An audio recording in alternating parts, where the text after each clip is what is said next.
ایک دفعہ کا ذکر ہے کہ ایک دور دراز علاقے میں ایک خوبصورت محل تھا جہاں ایک نازک شہزادی نور رہتی تھی۔ شہزادی نور اپنی خوبصورتی اور مہربانی کی وجہ سے مشہور تھی۔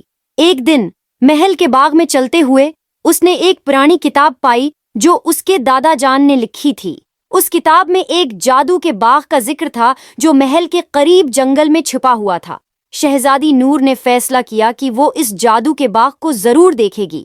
وہ اپنے وفادار دوست ایک پرندے چراغ کو ساتھ لے کر نکل پڑی۔ شہزادی نور، ایک خوبصورت لڑکی، محل کے باغ میں پھولوں کے درمیان چل رہی ہے۔ سرخ اور سونے رنگ کے کپڑے پہنے ہوئے شہزادی نور اور ایک رنگ برنگا پرندہ چراغ گھنے جنگل کے راستے سے گزرتے ہوئے سورج کی ہلکی روشنی میں، وہ دونوں گھنے جنگل کے راستے سے گزرتے ہوئے چل رہے تھے جب انہوں نے ایک روشن جھرنے کی آواز سنی۔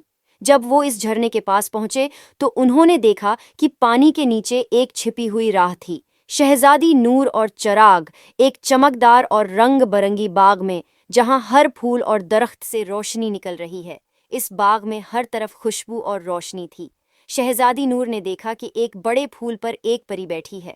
پری نے نور کو دیکھا اور مسکراتے ہوئے کہا، تمہارا انتظار تھا شہزادی نور، یہ باغ تمہارے لیے ہے۔ ایک خوبصورت پری بڑے پھول پر بیٹھی ہوئی شہزادی نور کو مسکراتے ہوئے دیکھ رہی ہے۔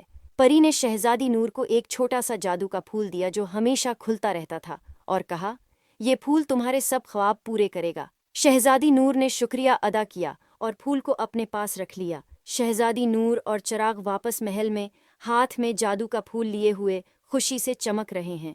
جب شہزادی نور محل واپس آئی تو اس نے سب کو اپنے سفر اور جادو کے باغ کے بارے میں بتایا۔